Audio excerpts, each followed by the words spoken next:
स्वागत है आपका एम लक्ष्मीकांत में। हम पढ़ रहे हैं उच्चतम न्यायालय यानी सुप्रीम कोर्ट। अमेरिकी संविधान के विपरीत भारतीय संविधान ने एकीकृत न्याय व्यवस्था की स्थापना की। तो इससे स्पष्ट है कि अमेरिका में एकीकृत न्याय व्यवस्था नहीं है, जिसमें शीर्ष स्थान पर उच्चतम न्यायालय और उसके अधीन उच्च न्यायालय होते हैं हमारे यहाँ। ठीक, उच्च न्यायालय के अधीन और राज्य स्तर के अधीनस्थ न्यायालयों की श्रेणियाँ हैं। ठीक है, जिसमें जिला न्यायालय हैं, अन्य अधीनस्थ न्यायालय आते हैं। ठीक है, हमारे यहाँ सुप्रीम कोर्ट की जो बात होती है वो हमारे संविधान के भाग संख्या 5 में, भाग संख्या 5 जो है अनुच्छेद 152 से लेकर के, भाग संख्या 5 जो है संविधान में अनुच्छेद 52 से लेकर के 151 तक हैं।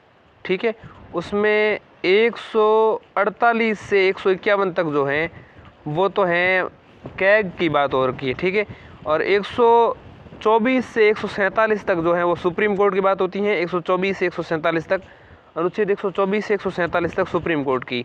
जबकि भाग संख्या 6 में जो हाई कोर्ट की बात होती है, देखिए भाग संख्या 6 शुरू होता है 152 से 237 तक। 152 साधारण, 153 से 167 तक जो है वो संसद विधानमंडल की बात, भाई कार्यपालिका की बात होगी राज्यों में। 163 तक, 164 से लेकर के 212 तक जो है विधानमंडलों की बात हो जाती है। 213 में राज्यपाल की विधायी शक्तियाँ हो जाती है। 214 से लेकर के 232 तक है हाई कोर्ट की बात होती हैं। तो भाग संख्या 5 में 148 से वो तो क्या की बात हो जाएगी 124 से 147 तक। तो 124 से 147 तक तो भाग संख्या 5 में सुप्रीम कोर्ट की बात हो जाती है। ठीक है, और 214 से 232 तक जो है वो आपके हाई कोर्ट की बात हो जाती हैं। तो हमारे यहाँ जो न्यायालय है किस तरह की व्यवस्थाएं बता देते हैं। अब देखिए, न्यायालय की एकल व्यवस्था भारत सरकार अधिनियम 1935 से ग्रहण की गई है। तो न्यायालय जो है उसकी एकल व्यवस्था कहाँ से ग्रहण की गई? भारत सरकार अधिनियम 1935 से। संविधान में न्यायालय की जो व्यवस्था है वो 1935 से ग्रहण की गई है, और इसके अंतर्गत केंद्रीय एवं राज्य विधियों को लागू करने का काम करती हैं न्यायालय। दूसरी ओर अमेरिका में क्या होता है, न्यायालय की द्वैध व्यवस्था है। केंद्र के लिए अलग, राज्यों के लिए अलग। संघीय कानून को संघ न्यायालय तथा राज्य कानून को राज्य न्यायालय द्वारा लागू किया जाता है। यद्यपि भारत भी अमेरिका की तरह संघीय देश है, भारत भी क्या है, अमेरिका की तरह संघीय देश है, लेकिन भारत में एकीकृत न्यायपालिका और मूल विधि एवं न्याय की एकल प्रणाली है। भारत के उच्चतम न्यायालय का उद्घाटन 28 जनवरी 1950 को किया गया। यह भारत सरकार अधिनियम 1935 के तहत लागू संघीय न्यायालय का उत्तराधिकारी था। हालांकि उच्चतम न्यायालय का न्यायिक क्षेत्र पूर्ववर्ती न्यायालय से ज़्यादा व्यापक है। उच्चतम न्यायालय ने ब्रिटेन की प्रिवी काउंसिल का स्थान ग्रहण किया था, जो अब तक अपील का सर्वोच्च न्यायालय था। प्रिवी काउंसिल क्या है, इसको हम समझ लेते हैं। प्रिवी काउंसिल,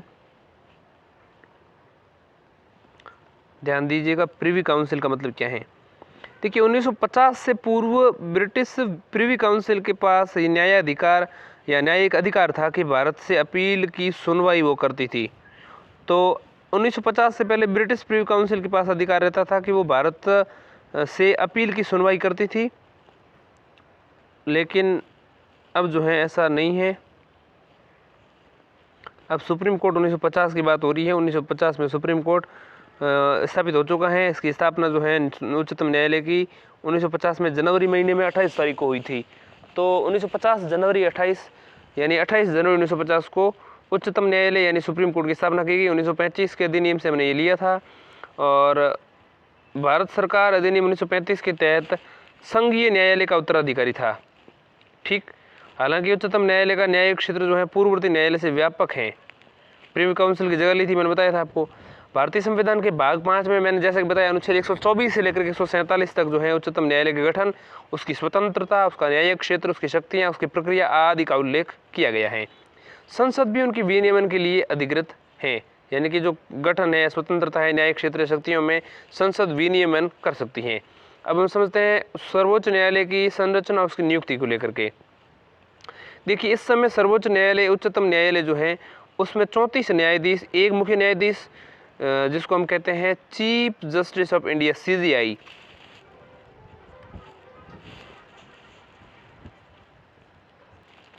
वर्तमान में 34 न्यायाधीश, एक मुख्य न्यायाधीश, अन्य 33 न्यायाधीश होते हैं। 2019 में केंद्र सरकार ने उच्चतम न्यायालय के कुल न्यायाधीशों की संख्या 31 से 34 कर दी थी। 3 न्यायाधीशों की संख्या 2019 में बढ़ाई गई। जिसमें मुख्य न्यायाधीश भी शामिल हैं। ये वृद्धि उच्चतम न्यायालय न्यायाधीशों की संख्या संशोधन अधिनियम 2019 के अंतर्गत की गई। ठीक है, उच्चतम न्यायालय न्यायाधीशों की संख्या संशोधन अधिनियम 2019। मूलतः उच्चतम न्यायालय के न्यायाधीशों की संख्या 8 थी, मूल रूप से 8 थी। ठीक, एक CJI और 7 अन्य। फिर 1956 में 10 कर दी गई, मतलब 11 कर दी गई टोटल। ठीक है, एक मुख्य न्यायाधीश के साथ अन्य न्यायाधीशों की संख्या 10 कर दी। 1960 में 13 कर दी गई, 1 + 12। 77 में 17 कर दी गई। 86 में 25, 2008 में 30 और 2019 में 33 कर दी गई। अब हम समझते हैं न्यायाधीशों की नियुक्ति। उच्चतम न्यायालय के न्यायाधीशों की नियुक्ति राष्ट्रपति करता है। कौन करता है उच्चतम न्यायालय के न्यायाधीशों की नियुक्ति? तो सुप्रीम कोर्ट के न्यायाधीश जो होता है, जज जो होता है, चीफ जस्टिस ऑफ इंडिया जो सुप्रीम कोर्ट का CJI होता है, SC के CJI की नियुक्ति प्रेसिडेंट ऑफ इंडिया करता है। मुख्य न्यायाधीश चीफ जस्टिस CJI की जो अपॉइंटमेंट है वो राष्ट्रपति यानी प्रेसिडेंट करता है। अन्य जजेस जो हैं उनके मतलब सलाह के बाद करता है, उनसे एडवाइस लेगा, उस एडवाइस पर उनसे जो डिस्कस होगी उस डिस्कस के बाद करता है। यानी CJI ऑफ सुप्रीम कोर्ट की नियुक्ति अपॉइंटमेंट जो है प्रेसिडेंट ऑफ इंडिया, अन्य जजेस जो हैं, इसके अलावा जो हाई कोर्ट के जजेस हैं उनसे एडवाइस लेने के बाद करता है। और इसी तरह से अन्य जो जजेस हैं, अन्य जो भी अदर जजेस हैं, उनकी अपॉइंटमेंट भी होती हैं। यानी कि मुख्य न्यायाधीश की तरह ही सुप्रीम कोर्ट के अन्य न्यायाधीशों की नियुक्ति होती है। ठीक है, अब CJI बनने के बाद में CJI मुख्य न्यायाधीश के अतिरिक्त अन्य न्यायाधीश की नियुक्ति इसी मुख्य न्यायाधीश का परामर्श आवश्यक है। मतलब ये है कि मुख्य न्यायाधीश की नियुक्ति जिस तरह से होती है उस तरह से नियुक्ति होती है सलाह के बाद। लेकिन करता कौन सलाह? CJI जो है उसके अतिरिक्त अन्य न्यायाधीशों की नियुक्ति में मुख्य न्यायाधीश का परामर्श आवश्यक है। यानी कि CJI कहेगा तभी राष्ट्रपति अन्य की नियुक्ति कर सकता है। अब हम समझते हैं परामर्श पर विवाद क्या है। तो उपरोक्त उपबंध में परामर्श शब्द की उच्चतम न्यायालय द्वारा विभिन्न व्याख्याएं की गई हैं। प्रथम न्यायाधीश मामला जो है फर्स्ट जो जजेस केस हुआ था 1982 में, उसमें न्यायालय ने यानी जज जो कोर्ट है उसने ये कहा कि परामर्श का मतलब सहमति नहीं है, केवल सलाह है, विचार आदान प्रदान है। लेकिन 1982 के मामले को बदलते हुए 1993 में कोर्ट ने न्यायालय ने कहा कि परामर्श का मतलब सहमति है। और इस तरह ये व्यवस्था की गई कि न्यायाधीशों की नियुक्ति के मामले में, अपॉइंटमेंट के मामले में सर्वोच्च न्यायालय, सुप्रीम कोर्ट जो चीफ जस्टिस है उसकी दी गई सलाह राष्ट्रपति को मानना बाध्यता होगी। लेकिन CJI भी इस तरह से सलाह नहीं देगा, वो 2 वरिष्ठतम सहयोगियों से विचार विमर्श करने के बाद देगा। ठीक, इस तरह तीसरे न्यायाधीश मामले में 1998 में जो हुआ उसमें परामर्श प्रक्रिया को मुख्य न्यायाधीश और बहुसंख्यक न्यायाधीश से विचारधारा की प्रक्रिया तय कर दिया गया। मतलब ये है कि 1993 में तो सुप्रीम कोर्ट ने क्या कहा कि जो राष्ट्रपति होगा, जो प्रेसिडेंट ऑफ इंडिया होगा, वो CJI की बात को मानेगा और मानने के बाद ही नियुक्ति करेगा। लेकिन इस तरह की नियुक्ति जो है CJI 2 व्यक्तियों से सलाह करने के बाद में करेगा। लेकिन 1993 के मामले को 1998 में सुधारा गया और ये कहा गया कि केवल 2 से काम नहीं चलेगा, 4 व्यक्ति कम से कम चाहिए, बहुसंख्यक मामला होना चाहिए। ठीक है, केवल भारत के मुख्य न्यायाधीश का एकल मत ही परामर्श प्रक्रिया को पूर्ण नहीं करता, उसे 4 वरिष्ठतम न्यायाधीशों की सलाह नहीं करनी चाहिए। इससे अगर 2 का मत भी न्याय पक्ष में नहीं है तो फिर अगर पक्ष में नहीं है तो फिर उसको नहीं भेजा जा सकता, राष्ट्रपति उसको मानने के लिए बाध्य नहीं है, सरकार मानने के लिए बाध्य नहीं है। 99th कॉन्स्टिट्यूशनल अमेंडमेंट 2014 में जो हुआ उसमें न्यायिक नियुक्ति राष्ट्रीय आयोग 2014 में सर्वोच्च न्यायालय और उच्च न्यायालय के न्यायाधीशों की नियुक्ति के लिए बने कॉलेजियम प्रणाली, कॉलेजियम सिस्टम को राष्ट्रीय न्यायिक नियुक्ति आयोग यानी कि नेशनल जुडिशियल अपॉइंटमेंट कमीशन जो है NJAC, उसकी कोशिश की गई। लेकिन उसको फिर है NJAC को असंवैधानिक बता दिया सुप्रीम कोर्ट ने। 2015 में 99वें संविधान संशोधन अधिनियम और NJAC को दोनों ही असंवैधानिक घोषित कर दिया गया और इसके बाद फिर से कॉलेजियम प्रणाली लागू होगी। सुप्रीम कोर्ट पर निर्णय जो है सर्वोच्च न्यायालय पर निर्णय 4th जजेस केस 2015 में जो हुआ था, 4th जजेस केस 2015 में आया और न्यायालय ने विचार केंद्र आर्थिक नई प्रणाली NJAC न्यायिक प्रणाली की स्वतंत्रता को प्रभावित करेगी, इसलिए उनको क्या कर दिया, असंवैधानिक घोषित कर दिया। मुख्य न्यायाधीश की नियुक्ति देखिए, 1950 से 1973 के व्यवहार में ये था कि उच्चतम न्यायालय में वरिष्ठ न्यायाधीश को ही बतौर मुख्य न्यायाधीश नियुक्त किया जाएगा। लेकिन 1973 में आते हुए मामला बिगड़ गया। 1973 में जब आना ये हुआ कि A.N. राय को 3 वरिष्ठ न्यायाधीशों के ऊपर भारत का मुख्य न्यायाधीश बना दिया गया सरकार के हस्तक्षेप के कारण। अब कौन कौन से 3 न्यायाधीशों को छोड़ करके A.N. राय को मुख्य न्यायाधीश की जगह मतलब बनाया गया, तो ये मैं अगर बताऊँ आपको, तो यहाँ पर ध्यान दीजिएगा कि A.N. राय चौथे व्यक्ति थे और अन्य 3 व्यक्ति थे, J.M. सेलट, K.S. हेगड़े और N.A. ग्रोवर। तो शेलट, हेगड़े और ग्रोवर तीनों को नज़रअंदाज किया गया और A.N. राय को बनाया गया। तो इन तीनों न्यायाधीशों को उच्चतम न्यायालय से इन्होंने त्यागपत्र दे दिया। और केशवानंद भारती मामला 1973 जो हुआ, उसमें केशवानंद भारती मामला बनाम केरल राज्यवाद 1973 के फैसले के विरोध में सरकार ने उनकी वरिष्ठता की अवहेलना की।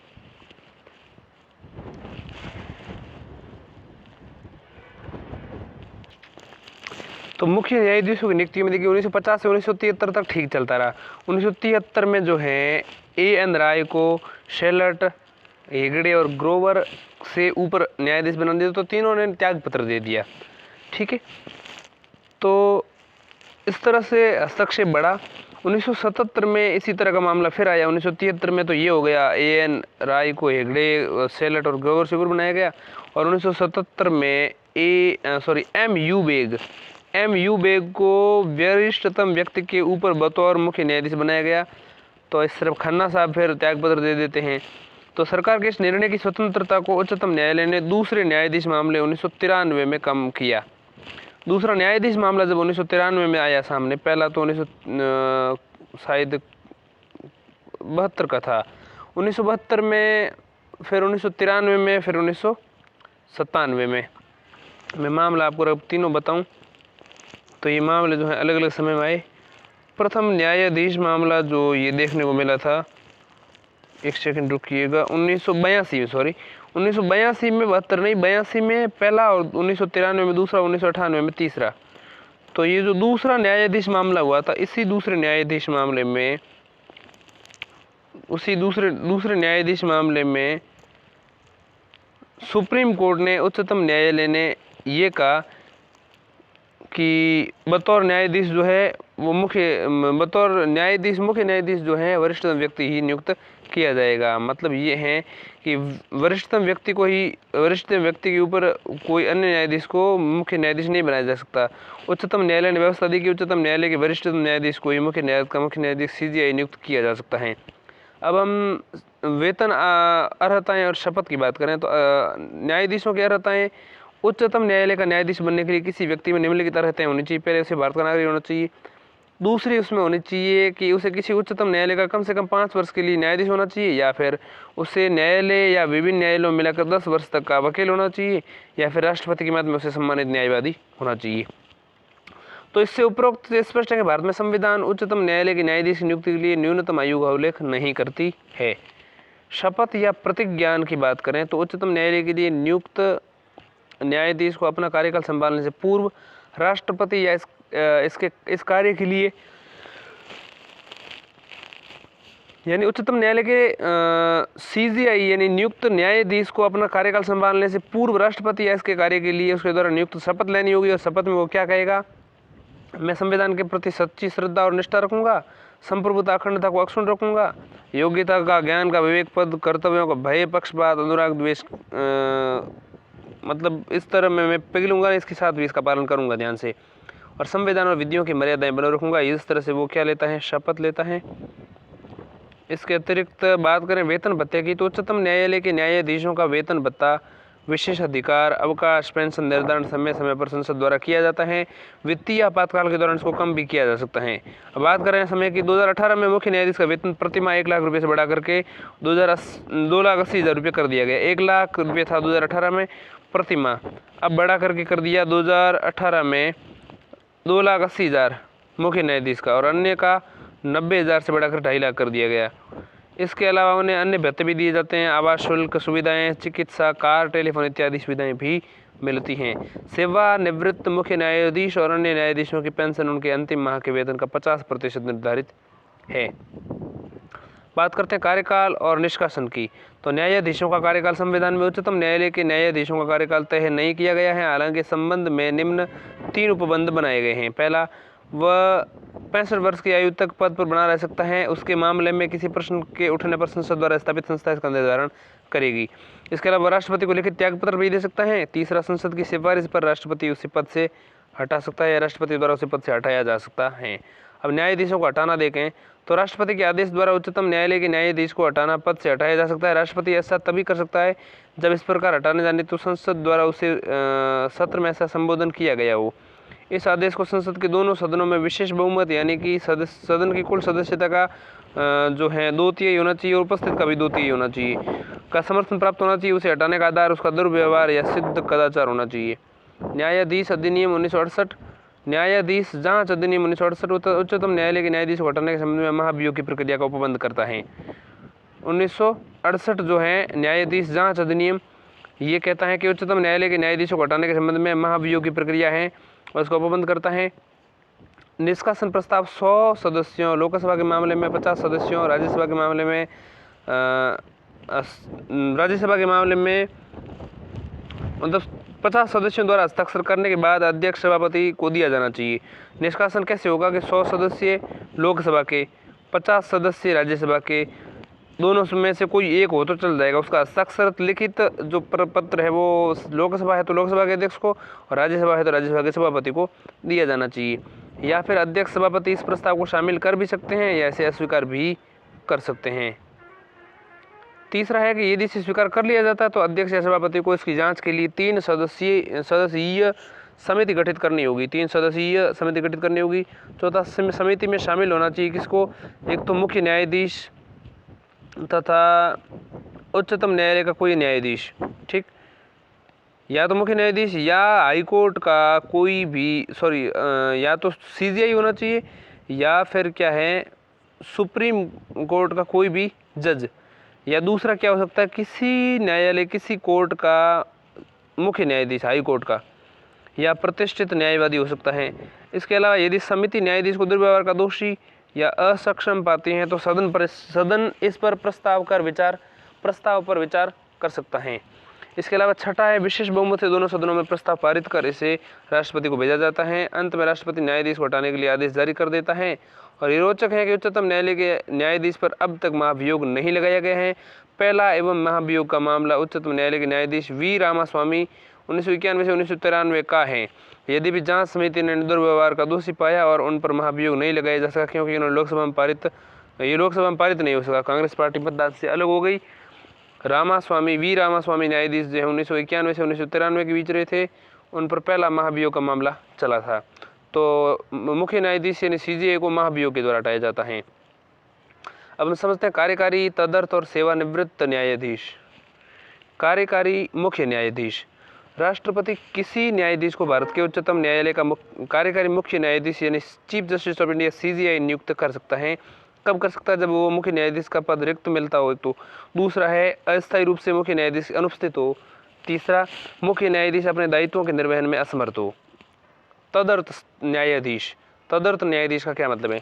जब कभी कोरम पूरा करने में स्थायी न्यायाधीशों की संख्या कम हो तो भारत का मुख्य न्यायाधीश किसी हाई कोर्ट यानी उच्च न्यायालय के किसी जज को अस्थायी काल के लिए उच्चतम न्यायालय में तदर्थ न्यायाधीश नियुक्त कर सकता है। ऐसा संबंधित उच्च न्यायालय के मुख्य न्यायाधीश के परामर्श एवं राष्ट्रपति की पूर्व मंजूरी के बाद ही कर सकता है। इस पद पर नियुक्त व्यक्ति के पास उच्चतम न्यायालय के न्यायाधीश की अर्हताएं होनी चाहिए।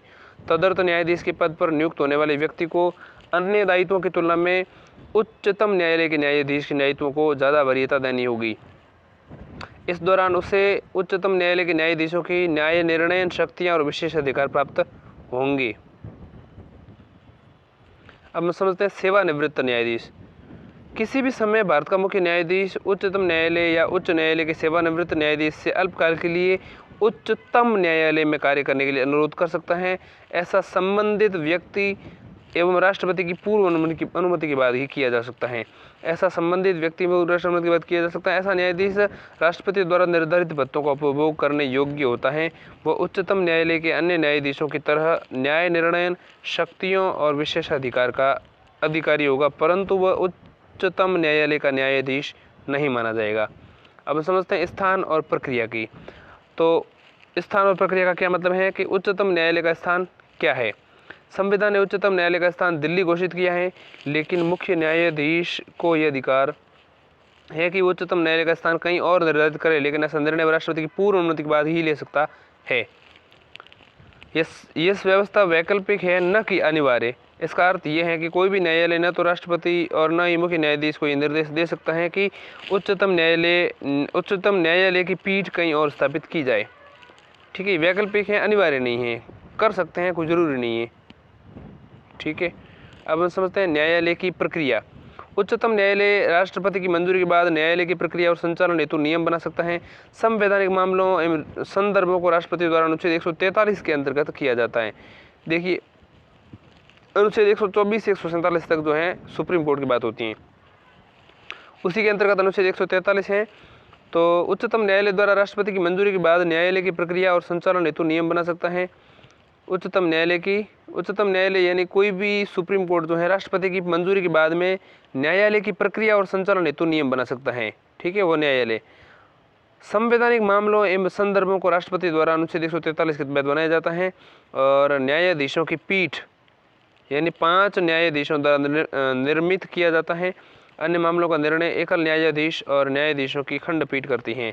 फैसले खुले न्यायालय द्वारा जारी किए जाते हैं। सभी निर्णय बहुमत से लिए जाते हैं, लेकिन मत भिन्नता हो तो न्यायाधीश इस असहमति का कारण बता सकता है। अब हम समझते हैं उच्चतम न्यायालय की स्वतंत्रता। भारतीय लोकतांत्रिक एवं राज पद्धति में उच्चतम न्यायालय को बहुत महत्वपूर्ण भूमिका प्रदान की गई है। ये संघीय न्यायालय, याचिका के लिए सर्वोच्च न्यायालय, नागरिकों के मूल अधिकार का गारंटर और संविधान का अभिभावक है। इस तरह से प्रदत्त कार्य करने के लिए प्रभावी स्वतंत्रता और अधिकार काफ़ी अहम है। मतलब स्वतंत्रता और अधिकार काफ़ी अहम है। यह अतिक्रमण, दबाव, हस्तक्षेप यानी कार्यकारिणी की मंत्रिपरिषद एवं संसद के विधानमंडल से स्वतंत्र होना चाहिए। इसे बिना डर या पक्षपात के न्याय देने की स्वतंत्रता होनी चाहिए।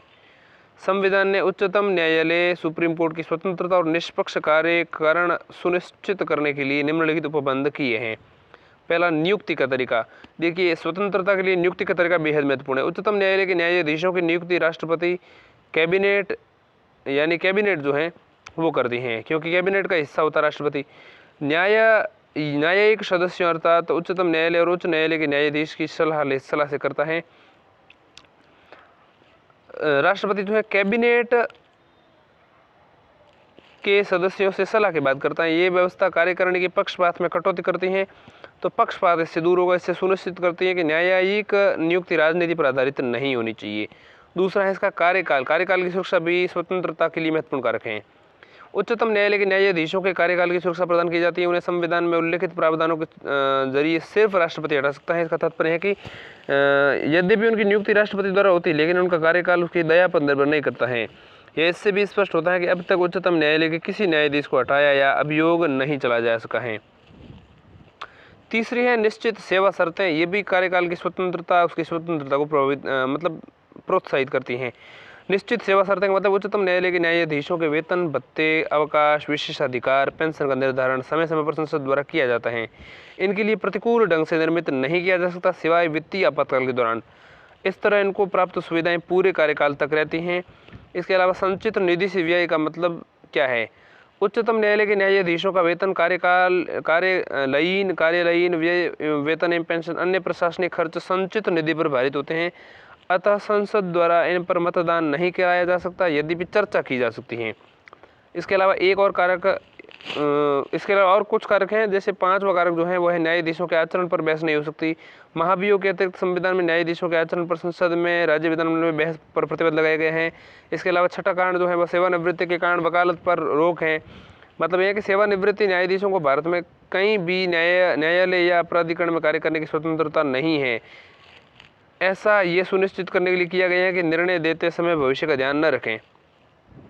इसके अलावा अपनी अवमानना पर दंड देने की शक्ति, मतलब है कि उच्चतम न्यायालय उस व्यक्ति को दंडित कर सकता है जो उसकी अवमानना कर रहा हो। ठीक है, जो उसकी अवमानना करे।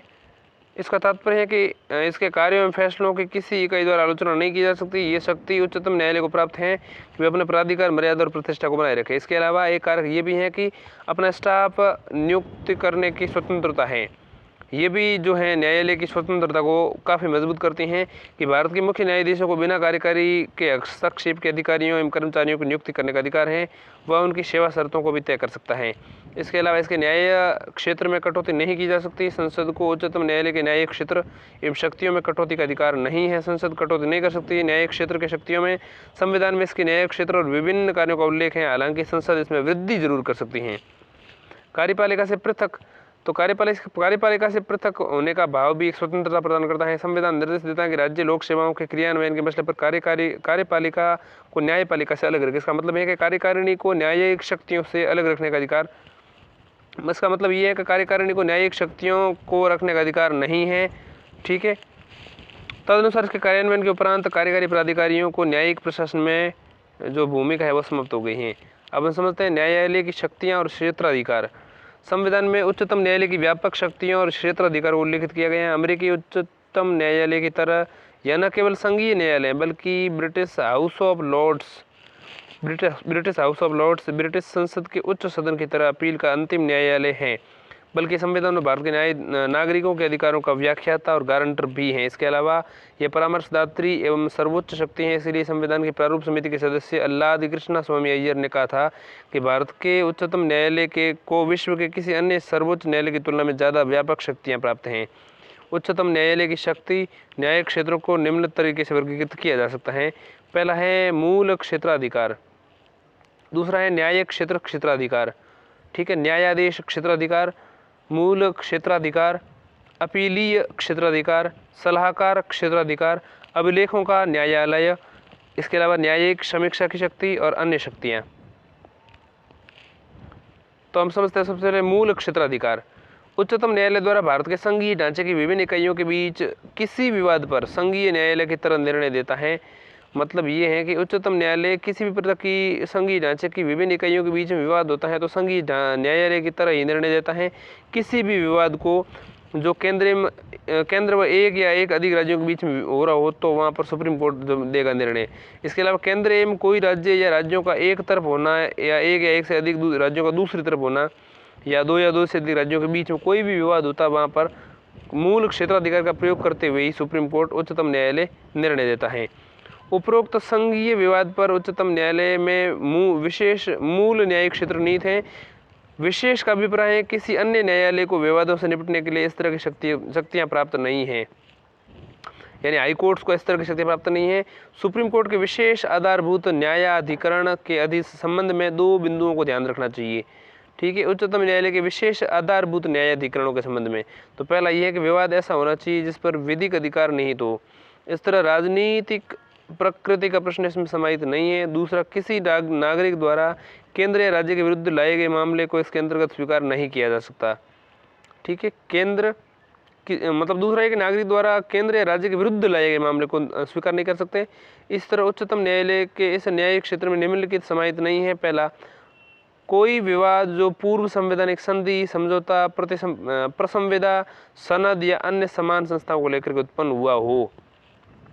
इसके अलावा कोई विवाद जो संधि, समझौते आदि के बाहर पैदा हुआ हो, जिसमें विशेष तौर पर यह व्यवस्था हो कि संबंधित न्यायिक क्षेत्र उस विवाद से संबंधित नहीं है। इसके अलावा अंतर्राज्यीय जल विवाद, वित्त आयोग के संदर्भ वाले मामले, केंद्र राज्य के बीच कुछ खर्चों एवं पेंशन का समझौता, इसके अलावा केंद्र राज्यों के बीच में वाणिज्यिक प्रकृति वाला साधारण विवाद, इसके अलावा केंद्र के खिलाफ राज्य के किसी नुकसान की भरपाई, इसके अलावा 1961 में मूल न्यायिक क्षेत्र में पहले मामले में। तो ये चीज़ें जो है इनको समझते हैं, देखिए एक एक करके। अब मैं आपको यहाँ बताना चाहूँगा कि उच्चतम न्यायालय के न्यायिक क्षेत्र में निम्नलिखित चीज़ें समाहित नहीं है। अब क्या समाहित नहीं है देखिएगा, तो पहला, कोई विवाद जो पूर्व संवैधानिक संधि, समझौता, प्रसंविदा, सनद, तत्वादी संस्था को लेकर के उत्पन्न हुआ हो, इस तरह के मामले सुप्रीम कोर्ट के न्यायिक क्षेत्र में नहीं आते हैं, उच्चतम न्यायालय के पास में नहीं आते हैं।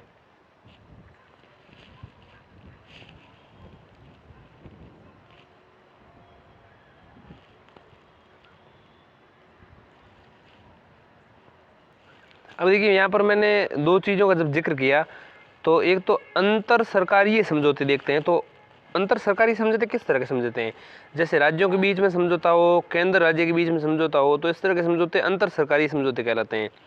और अंतर सरकारी समझौतों को उच्चतम न्यायालय के मूल न्यायिक क्षेत्र से बाहर किया जा सकता है।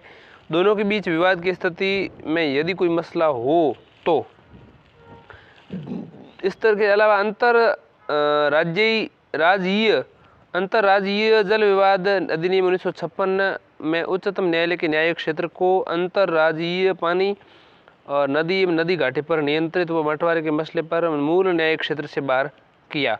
मतलब ये है कि अंतर्राज्यीय जल विवाद जो होते हैं 1956 में सुप्रीम कोर्ट के न्यायिक क्षेत्र को अंतर्राज्यीय पानी, नदी और नदी घाटी पर नियंत्रण बंटवारे के मसले पर मूल न्यायिक क्षेत्र से बाहर किया गया। तो इस तरह की चीज़ें हैं। अब अगर देखें आगे तो 1961 में मूल न्यायिक क्षेत्र के पहले मामले में पश्चिम बंगाल द्वारा केंद्र के खिलाफ मामला लाया गया। 1961 में पहले न्यायिक क्षेत्र के मामले में पश्चिम बंगाल के द्वारा लाया गया ये मसला। राज्य सरकार ने संसद द्वारा पारित कोयला खदान क्षेत्र अधिग्रहण एवं विकास अधिनियम 1957 की संवैधानिक वैधता को चुनौती दी। हालांकि उच्चतम न्यायालय ने अधिनियम की वैधानिकता को मानते हुए इसमें मुकदमे को खारिज कर दिया था। 1961 में पश्चिम बंगाल ने ऐसा पहली बार किया। दूसरा है न्यायाधीश क्षेत्राधिकार। तो जजेस की जो CJI है उसके न्यायिक क्षेत्राधिकारों में दूसरा जो अधिकार है वो है न्यायाधीश क्षेत्राधिकार, न्याय का आदेश निकालने का अधिकार। संविधान ने सुप्रीम कोर्ट को नागरिकों के मूल अधिकारों के रक्षक एवं गारंटर के रूप में स्थापित किया है। मतलब तो उच्चतम न्यायालय को अधिकार प्राप्त है कि वह बंदी प्रत्यक्षीकरण, परमादेश, उत्प्रेषण, प्रतिषेध, अधिकार परीक्षा आदि। तो देखिए, एक तो बंदी प्रत्यक्षीकरण है।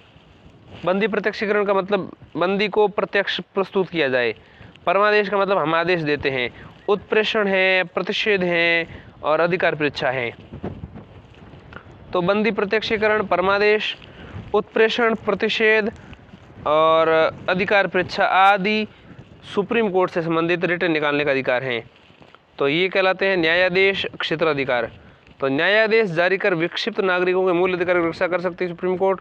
इस संबंध में सुप्रीम कोर्ट को मूल न्यायाधिकार प्राप्त है। नागरिकों को अधिकार है कि वो बिना अपील याचिका से सीधे उच्चतम न्यायालय में जा सकते हैं, बिना कोई अपील याचिका से सीधे। किस मामले में? केवल जो ये अपील भाग संख्या 3 से संबंधित होगी, मतलब मूल अधिकार का हनन होता हो तो। हालांकि न्यायिक क्षेत्र के मसले में ये उच्चतम न्यायालय का विशेष अधिकार नहीं है। इस तरह का अधिकार उच्च न्यायालयों को भी प्राप्त है। उनका कोई एकाधिकार नहीं है, विशेष अधिकार नहीं है। मामला कोर्ट, हाई कोर्ट में भी जा सकता है मसले को लेकर के, ठीक है, लेकिन उनका अलग अनुच्छेद के अंतर्गत है, उनका अलग अनुच्छेद के अंतर्गत है, लेकिन एकाधिकार नहीं है। लेकिन ये पक्का है कि जिस तरह का मसला जो सुप्रीम कोर्ट के पास ताकत होती है वो हाई कोर्ट में नहीं है, लेकिन हाई कोर्ट में भी मूल अधिकारों के हनन के दौरान जाया जा सकता है। इसका मतलब ये है कि जब किसी नागरिक को मूल अधिकारों का हनन हो रहा हो तो वो सीधे उच्च न्यायालय या उच्चतम न्यायालय में जा सकता है। इसलिए मूल अधिकारों के संबंध में विवादों की तुलना में मूल न्याय निर्णय क्षेत्र में संघीय विवादों के संबंध में उच्चतम न्यायालय का मूल न्याय निर्णय क्षेत्र भिन्न है। पहले मामले में उच्च न्यायालय के साथ समवर्ती तथा दूसरे में विशिष्ट है। इसके अतिरिक्त पहले मामले में विवाद किसी नागरिक और सरकार, केंद्र या राज्य के बीच, जबकि दूसरे मामले में इकाइयाँ संघीय, केंद्रीय और राज्य के बीच में है। ठीक है, केंद्रीय या राज्य के बीच में है पहला मामला, तो दूसरा केंद्रीय और राज्य के बीच में है। तो इस तरह से दोनों में से किसी एक के और नागरिक के बीच में होता हो तो वो पहले वाला है, और जबकि दोनों के बीच में ही हो तो वो दूसरा है। न्यायाधीश क्षेत्राधिकार के मामले में सुप्रीम कोर्ट और हाई कोर्ट ने एक और अंतर है। क्या है सुप्रीम कोर्ट हाई कोर्ट में न्यायाधीश क्षेत्राधिकार के मामले में अंतर? तो वो ये है कि सुप्रीम कोर्ट केवल मूल अधिकारों के क्रियान्वयन के संबंध में न्यायाधीश जारी कर सकता है। मतलब सुप्रीम कोर्ट जो है केवल मूल अधिकारों के क्रियान्वयन के संबंध में न्यायाधीश जारी कर सकता है, जबकि अन्य उद्देश्य से लिए वो नहीं कर सकता। जबकि हाई कोर्ट न केवल मूल अधिकारों के लिए न्यायाधीश जारी कर सकता बल्कि अन्य उद्देश्यों के लिए भी न्यायाधीश जारी कर सकता है। तो ये एक तरीके से इसमें हाई कोर्ट जो है सुप्रीम कोर्ट से आगे है। इसका अभिप्राय है कि न्यायाधीश न्यायिक क्षेत्र के मसले पर उच्च न्यायालय का न्यायिक क्षेत्र ज़्यादा विस्तृत है, हाई कोर्ट का ज़्यादा विस्तृत है। लेकिन संसद सुप्रीम कोर्ट को अन्य उद्देश्यों के लिए परमादेश मतलब अन्य उद्देश्यों के लिए न्यायाधीश की शक्ति प्रदान कर सकती है। अभी तो की नहीं है लेकिन कर सकती है। तीसरे तरह का जो सुप्रीम कोर्ट का अधिकार है वो है अपीलीय क्षेत्र अधिकार। जैसा कि पूर्व में बताया गया है कि उच्चतम न्यायालय न केवल भारत के संघीय न्यायालय के उत्तराधिकारी की तरह हैं, बल्कि ये ब्रिटिश प्रीवी काउंसिल के स्थान पर स्थानांतरित हैं, जो अपीलीय का उच्चतम न्यायालय है। उच्चतम न्यायालय निचली अदालतों के फैसलों के खिलाफ सुनवाई करता है। इसके अपीलीय न्यायिक क्षेत्र को निम्नलिखित 4 शीर्षों में वर्गीकृत किया जा सकता है। पहला, संवैधानिक मामलों में अपील। दूसरा, दीवानी मामलों में अपील। तीसरा, आपराधिक मामलों में अपील। चौथा, विशेष अनुमति द्वारा अपील। तो संवैधानिक मामलों में अपील क्या होती है? संवैधानिक मामलों में उच्चतम न्यायालय यानी सुप्रीम कोर्ट में हाई कोर्ट के फैसले के खिलाफ अपील की जा सकती है। संवैधानिक मामला उसको कहते हैं, मतलब जहाँ खिलाफ कर सकते हैं। यदि हाई कोर्ट इसे प्रभावित करे, हाई कोर्ट इसे क्या करे, प्रभावित करे कि मामले में विधि का पूर्व प्रश्न नहीं थे, इसमें संविधान की व्याख्या नहीं थे, अनुचित फैसले के आधार पर उच्चतम न्यायालय में अपील की जा सकती है। इसके अलावा दूसरा है दीवानी मामले। तो दीवानी मामलों के तहत उच्चतम न्यायालय सुप्रीम कोर्ट किसी मामले को लाया जा सकता है, ये उच्च न्यायालय प्रमाणित कर देगा। तो दूसरा है, पहला जो है भाई दीवानी मामले का मतलब क्या है? दीवानी मामले का मतलब है सामान्य महत्व के पूर्व प्रश्न इसमें शामिल होते हैं। ऐसा प्रश्न जिसका निर्णय उच्चतम न्यायालय द्वारा किया जाना आवश्यक है, सुप्रीम कोर्ट द्वारा किया जाना आवश्यक है। मूलतः 20,000 रुपये तक के दीवानी मामले ही उच्चतम न्यायालय के न्यायिक क्षेत्र के मतलब न्यायालय के समक्ष लाए जा सकते हैं, लेकिन इस धन संबंधी सीमा को 30वें संविधान संशोधन अधिनियम 1972 के द्वारा हटा दिया गया। ठीक है, मतलब सीधे सुप्रीम कोर्ट जा सकता है, किसी के पास 20,000 रुपये नहीं भी हैं तो भी वो, लेकिन मूल रूप से क्या था, 20,000 रुपये की दीवानी मामले ही उच्चतम न्यायालय के न्यायिक क्षेत्र के अंतर्गत आते थे, लेकिन 1972 में 30वें संवैधानिक संशोधन अधिनियम 1972 के द्वारा इसको हटा दिया गया। इसके अलावा आपराधिक मामले भी आते हैं, मतलब उच्चतम न्यायालय मतलब सुप्रीम कोर्ट और हाई कोर्ट के आपराधिक मामलों के फैसलों के खिलाफ सुनवाई कर सकता है। सुप्रीम कोर्ट हाई कोर्ट के खिलाफ सुनवाई कर सकता है यदि हाई कोर्ट ने क्या किया हो कि आरोपी व्यक्ति के दोषामोचन के आदेश को पलट दिया हो और उसे सजाए मौत दे दी हो तब, या किसी अधीनस्थ न्यायालय से मामला लेकर आरोपी व्यक्ति को दोष सिद्ध किया हो, उसे सजाए मौत सुना दी हो। तो इसके अलावा ये प्रमाणित करे कि संबंधित मामला उच्चतम न्यायालय में ले जाने योग्य है या नहीं। पहले दोनों मामलों में उच्चतम न्यायालय में अपील अधिकार स्वरूप होती हैं, अर्थात उच्चतम न्यायालय के किसी प्रमाण पत्र के बिना, परंतु उच्च न्यायालय हाईकोर्ट ने बंदी प्रत्यक्षीकरण के आदेश को पलटकर आरोपी को दोष मुक्त करने का आदेश दिया हो तो फिर सुप्रीम कोर्ट में अपील का कोई अधिकार नहीं होगा। ध्यान दें, उच्च न्यायालय ने बंदी प्रत्यक्षीकरण के आदेश को पलटकर आरोपी को दोष मुक्त करने का आदेश दिया हो तो सुप्रीम कोर्ट के में अपील कोई अधिकार नहीं होगा। 1970 में संसद ने सुप्रीम कोर्ट यानी उच्चतम न्यायालय के आपराधिक अपीलीय न्यायिक क्षेत्र में विस्तार किया। उच्चतम न्यायालय के किसी फैसले पर अपील हो सकती है यदि उच्च न्यायालय ने किसी अपील में आरोपी व्यक्ति को दोष मुक्त किया हो, उसे उम्र कैद या 10 वर्ष की सज़ा सुना दी गई हो, या फिर दूसरा कह सकते हैं कि किसी स्वयं मामले को अन्य अधीनस्थ न्यायालय से लिया गया हो, आरोपी व्यक्ति को उम्र कैद या 10 साल की सज़ा सुनाई गई हो। इस तरह उच्चतम न्यायालय सुप्रीम कोर्ट का अपीलीय न्यायिक क्षेत्र सभी दीवानी एवं आपराधिक मामलों में विस्तारित हैं, जहां भारत के संघीय न्यायालय को उच्च न्यायालय यानी कि हाई कोर्ट से अपीलों पर न्यायिक क्षेत्र था, परंतु जो उपरोक्त वर्णित उच्चतम न्यायालयों के सिविल और आपराधिक अपीलीय क्षेत्राधिकार के अंतर्गत न आता हो। चौथा है विशेष अनुमति द्वारा अपील, यानी कि उच्चतम न्यायालय को इस बात का अधिकार है कि वो अपना मत विशेष अनुमति प्राप्त अपील को दे। मतलब ये है कि सुप्रीम कोर्ट को इस बात का अधिकार है कि वह अपना मत, अपना वोट विशेष अनुमति प्राप्त अपील को दे, किसी भी फैसले से संबंधित मामले से जुड़ी हो, फैसला किसी न्यायालय या पंचायतों से संबंधित सिवाय अदालतों के हो। इस तरह के मामलों में इस व्यवस्था में निम्नलिखित 4 बिंदु हैं विशेष अनुमति के द्वारा अपील में। पहला है विवेकानुसार शक्ति और इसलिए इसका अर्थ इसका अधिकार के रूप में दावा नहीं किया जा सकता। दूसरा, किसी फैसले में इसका मत या अंतिम मत हो या अंतरिम हो। तीसरा, किसी मामले से संबंधित हो सकता है संवैधानिक, दीवानी, आपराधिक, आयकर, श्रम, राजस्व या वकील। इसे किसी भी न्यायालय या पंचायत के खिलाफ किया जा सकता है, केवल उच्च न्यायालय के खिलाफ ही जरूरी नहीं है। सैन्य न्यायालय को छोड़ दे तो इस तरह उपबंध का कार्य काफ़ी व्यापक है। इसकी पूर्ण सुनवाई उच्चतम न्यायालय में निहित है। इस शक्ति के उपयोग पर उच्चतम न्यायालय स्वयं एक अनोखी और अधिग्रहण शक्ति न होने के नाते इसका प्रयोग सावधानी के साथ विशेष परिस्थितियों में ही बिरले रूप में ही करता है। इसके आगे ये संभव नहीं है कि इस शक्ति का प्रयोग किसी भी नियम के तहत करें। चौथी है सलाहकार क्षेत्राधिकार। सुप्रीम कोर्ट के सलाहकार क्षेत्राधिकार किस तरह के क्षेत्राधिकार हैं?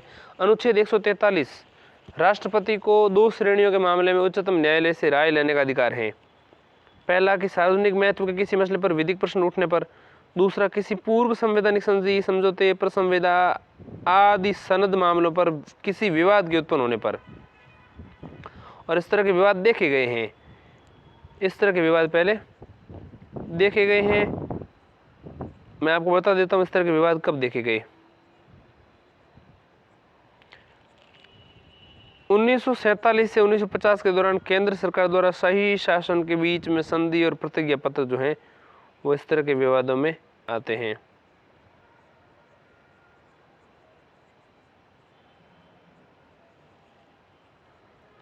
बात करें पहले मामले में उच्चतम न्यायालय अपना मत दे भी सकता है और उसका देने से इनकार भी कर सकता है।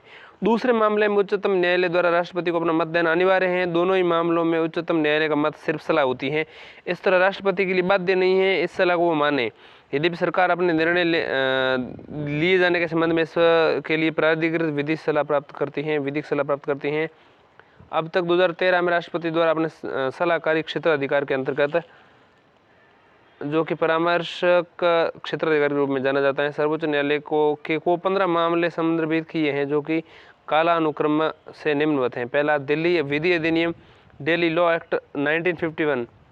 इसके अलावा केरल शिक्षा विधेयक 1958, बेरूबाड़ी संघ 1960, समुद्री सीमा शुल्क अधिनियम 1963। इसके अलावा विधायिका के क्षेत्राधिकार से संबंधित केशव सिंह मामला 1964, राष्ट्रपति चुनाव 1974। इसके अलावा विशेष न्यायालय विधेयक 1978, जम्मू एवं कश्मीर पुनर्स्थापना अधिनियम 1982, कावेरी जल विवाद न्यायाधिकरण 1992, राम जन्मभूमि मामला 1993, भारत के मुख्य न्यायाधीश द्वारा अपनाई गई मंत्रणा प्रक्रिया 1998, प्राकृतिक गैस एवं तरल प्राकृतिक गैस से संबंधित विषयों पर केंद्र एवं राज्यों की विधायिक सक्षमता जो है राज्यों की और केंद्र की विधायी सक्षमता 2001 में।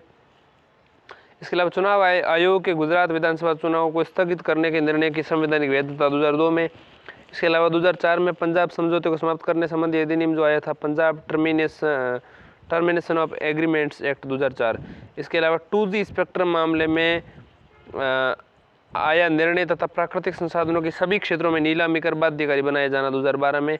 ये सभी निर्णय जो हैं राष्ट्रपति के द्वारा सलाह जब ली गई तो सब सलाह अधिकार के अंतर्गत सुप्रीम कोर्ट ने सलाह दी। अब हम बात करते हैं अभिलेख का न्यायालय। अभिलेख का न्यायालय क्या है? अभिलेखों के न्यायालय के रूप में उच्चतम न्यायालय के पास 2 शक्तियां हैं। पहला, उच्चतम न्यायालय की कार्यवाही एवं उसके फैसले सार्वजनिक अभिलेख एवं साक्ष्य के रूप में रखे जा सकते हैं। इन अभिलेखों पर अन्य अदालत में चल रहे मामले के दौरान प्रश्न नहीं उठाया जा सकता, उन्हें विधिक संदर्भों की तरह स्वीकार किया जाएगा। इसके अलावा इनके पास न्यायालय की अवमानना पर दंडित करने का अधिकार है। इसमें 6 वर्ष के लिए सामान्य जेल या 2000 रुपये तक अर्थदंड या दोनों शामिल हैं। 1991 में सुप्रीम कोर्ट ने व्यवस्था दी कि दंड देने की ये शक्ति न केवल उच्चतम न्यायालय में निहित है, बल्कि ऐसा अधिकार उच्च न्यायालयों, अधीनस्थ न्यायालयों और पंचायतों को भी प्राप्त है।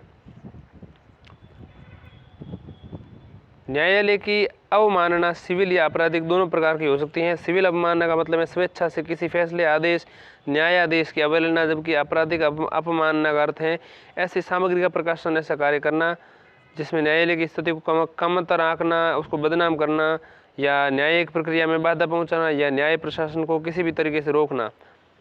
हालांकि किसी मामले का निर्दोष प्रकाशन, उसका वितरण, न्यायिक प्रक्रिया, रिपोर्ट की निष्पक्ष उचित आलोचना, प्रशासनिक दिशा में टिप्पणी करना न्यायालय की अवमानना में नहीं माना जाता है। अब बात करते हैं इसके अलावा न्यायिक समीक्षा की शक्ति जो है वो भी सुप्रीम कोर्ट के पास है। सुप्रीम कोर्ट ने न्यायिक समीक्षा, जुडिशियल रिव्यू की शक्ति जो है उसमें नहीं थे। इसके तहत वह केंद्र एवं राज्यों के दोनों स्तरों पर विधायी एवं कार्यकारी आदेशों की संवैधानिकता की जाँच कर सकते हैं। इसके अलावा उन्हें अधिकारातीत पाए जाने पर इन्हें गैर विधिक, गैर संवैधानिक या अवैध यानी बालित और शून्य घोषित किया जा सकता है। तदुपरांत इन्हें सरकार द्वारा लागू नहीं किया जा सकता।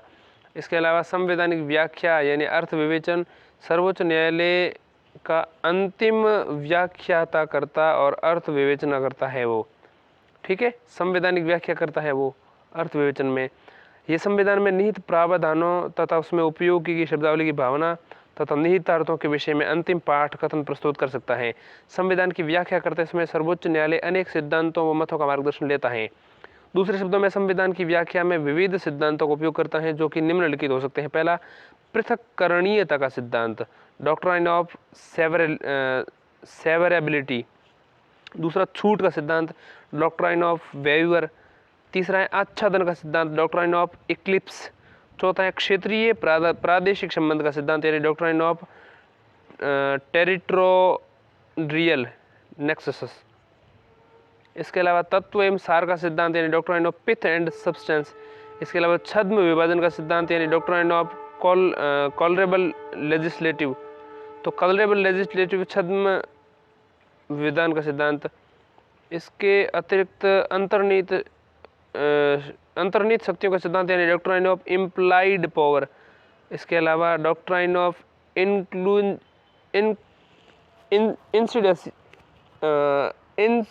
इंसिडेंशियल एंड एंसिलरी पावर, आनुषंगिक और सहायक शक्तियों का सिद्धांत। इसके अलावा पूर्व उदाहरण सिद्धांत यानी डॉक्ट्राइन ऑफ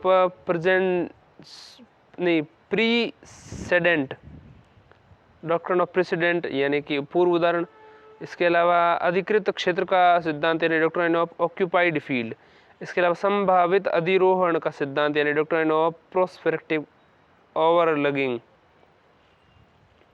इसके अलावा सामंजस्यपूर्ण अर्थान्वयन का सिद्धांत यानी डॉक्ट्राइन ऑफ हार्मोनियस कंस्ट्रक्शन। इसके अलावा उदार व्याख्या का सिद्धांत यानी डॉक्ट्राइन ऑफ लिबरल इंटरप्रिटेशन। अन्य शक्तियां देखें तो उपरोक्त शक्तियों के अतिरिक्त उच्चतम न्यायालय को कई अन्य शक्तियां भी प्राप्त हैं, जैसे यह राष्ट्रपति एवं उपराष्ट्रपति के निर्वाचन के संबंध में किसी भी प्रकार के विवाद का निपटारा करता है। इस संबंध में ये मूल, विशेष एवं अंतिम व्यवस्थापक है। इसके अलावा ये संघ लोक सेवा आयोग के आयोग अध्यक्ष एवं सदस्यों के व्यवहार एवं आचरण की जांच करता है उसे संदर्भ में जिसे राष्ट्रपति द्वारा नियमित किया गया हो। यदि उन्हें दुर्व्यवहार का दोषी पाया जाता है तो राष्ट्रपति उसको हटाने की सिफारिश कर सकता है। उच्चतम न्यायालय द्वारा दी गई सलाह को मानने के लिए राष्ट्रपति बाध्य हैं। इसके अलावा अपने स्वयं के फैसले की समीक्षा करने की शक्ति इसे है।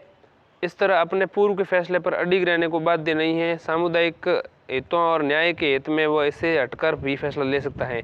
संक्षेप में उच्चतम न्यायालय स्वयं सुधार संस्था है। उदाहरण के लिए केशवानंद भारतीय मामला 1973 में उच्चतम न्यायालय ने अपने पूर्व के फैसले गोलकनाथ मामले 1967 से हटकर फैसला दिया। गोलकनाथ मामला 1967 केरल वाद मामला 1973 में बदल दिया गया।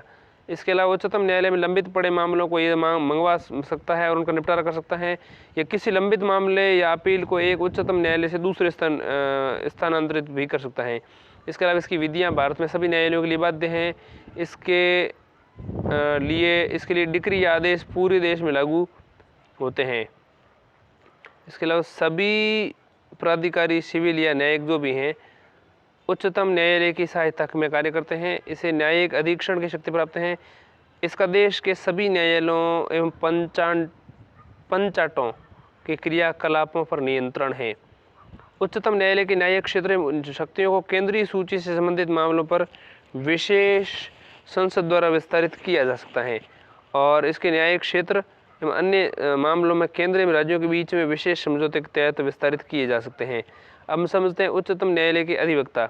उच्चतम न्यायालय के कार्य करने वाले अधिवक्ताओं की निम्न 3 श्रेणियां निर्धारित की गई हैं। पहली है वरिष्ठ अधिवक्ता। ये वे अधिवक्ता होते हैं जिन्हें उच्चतम न्यायालय द्वारा वरिष्ठ अधिवक्ता की मान्यता देता है। ठीक है, उच्चतम न्यायालय सुप्रीम कोर्ट न्याय मामला मतलब ये मान्यता देता है। न्यायालय ऐसे किसी भी अधिवक्ता को उसकी नज़र में ख्यात विधिवेत्ता या वो कानूनी मामलों को पारंगत हो, संविधान का विशेष ज्ञान रखता हो, इस बार के तथा बार की सदस्यता प्राप्त हो, उसकी सहमति से वरिष्ठ अधिवक्ता नियुक्त कर सकता है, उसकी खुद की सहमति से। वरिष्ठ अधिवक्ता ऑन रिकॉर्ड के बिना बहस में उपस्थित नहीं हो सकता। ऐसा अधिवक्ता किसी अधीनस्थ न्यायालय या न्यायाधिकरण के में बिना किसी कनिष्ठ के पेश नहीं हो सकता। वह प्रार्थना या शपथ पत्र के संबंध में अनुदेश प्राप्त करने के लिए अधिकृत नहीं है। भारत में किसी न्यायालय या अधिकरण में कोई सामान प्रारूप या कार्य सलाह या साक्ष्य लेने किसी भी प्रकार का प्रसार करने के लिए अधिकृत नहीं है, परंतु निषेध किसी कनिष्ठ के साथ परामर्श में किसी मामले के निपटान से संबंधित नहीं है। दूसरे है एडवोकेट ऑन रिकॉर्ड। इस केवल इस प्रकार के अधिवक्ता ही उच्चतम न्यायालय के समक्ष किसी भी प्रकार का रिकॉर्ड पेश कर सकते हैं एवं अपील फाइल कर सकते हैं। ये किसी पार्टी की ओर से उच्चतम न्यायालय के समक्ष पेश भी हो सकते हैं।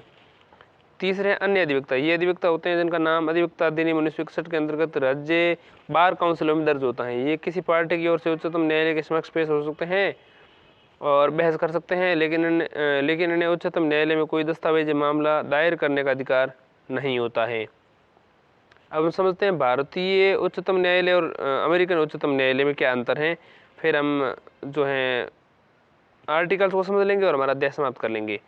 तो भारतीय उच्चतम न्यायालय और अमेरिकी उच्चतम न्यायालय में अंतर देखिए। इसका भारतीय उच्चतम न्यायालय की बात करें, इसका वास्तविक न्यायिक क्षेत्र संघीय मामलों तक सीमित है। ठीक, अमेरिकन उच्चतम न्यायालय में इसका वास्तविक क्षेत्र न केवल संघीय मामले में बल्कि नौसेना, समुद्री राजदूतों के मामले में भी शामिल है। भारतीय उच्चतम न्यायालय सुप्रीम कोर्ट की बात करें तो इसका दूसरा कार्य अपीलीय न्यायिक क्षेत्र में संवैधानिक, जन अधिकार एवं आपराधिक मामले सभी शामिल होते हैं। मतलब क्या है, न्यायिक क्षेत्र में, अपीलीय न्यायिक क्षेत्र में संवैधानिक, जन अधिकार एवं आपराधिक सभी मामले होते हैं। अमेरिका में केवल अपीलीय न्यायिक क्षेत्र में केवल संवैधानिक मामले ही होते हैं। भारतीय न्यायालय की बात करें तो इसका क्षेत्र व्यापक है, क्योंकि इसमें किसी मामले से संबंधित किसी न्यायालय के फैसले यानी सैन्य मामले को छोड़ करके फैसले के खिलाफ अपील की जा सकती है। इसके पास इस तरह की शक्तियाँ नहीं हैं। इसके अलावा भारतीय न्यायालय है ये सलाहकार न्यायिक क्षेत्र है, वहाँ कोई सलाहकार न्यायिक क्षेत्र नहीं है। ठीक, इसके अलावा छठा जो है इसमें अंतर है वो है कि विधि द्वारा कार्यवाही के तहत अधिकारों की रक्षा करता है भारतीय न्यायालय। इसके अलावा विधिवत प्रक्रिया के तहत नागरिकों अधिकार की रक्षा करता है। विधि द्वारा कार्यवाही और विधिवत कार्यवाही फर्क है। इसके अलावा सातवां अंतर जो है वो है भारतीय न्यायालय न्यायिक क्षेत्र में शक्तियों को संसद द्वारा बढ़ाया जा सकता है, जबकि अमेरिकन न्यायिक क्षेत्र में शक्तियों के जो है उसका कोई उल्लेख नहीं है यहाँ पर। इसके अलावा एकीकृत न्यायिक व्यवस्था के तहत किसी भी प्रकार की न्यायिक अधीक्षण का अधिकार है, सभी उच्च न्यायालयों पर नियंत्रण होता है। इसके अलावा देखें तो न्यायिक क्षेत्र शक्तियाँ संविधान द्वारा उल्लेखित हैं। दोहरी विभक्ति या न्यायिक क्षेत्र के कारण इसमें ऐसी कोई शक्ति नहीं है कि वो फिर मतलब अमेरिकन उच्चतम न्यायालय के पास शक्ति नहीं है। अब हम समझते हैं अनुच्छेदों को 124 से लेकर के 147 तक। तो देखिए हम 124 से लेकर 147 तक सभी अनुच्छेदों को समझेंगे। क्या क्या लिखा है देखिए। 124 में लिखा गया है कि उच्चतम न्यायालय की स्थापना होगी, उसका गठन होगा। 124A में लिखा है कि NJAC है राष्ट्रीय न्यायिक नियुक्ति आयोग, जो 2014 में आया, 124A में है। 124B में लिखा है आयोग के कार्य। ठीक, 124C में लिखा है संसद कानून बनाने की शक्ति, संसद की कानून बनाने की शक्ति 124C में। 125 में लिखा है न्यायाधीशों का वेतन।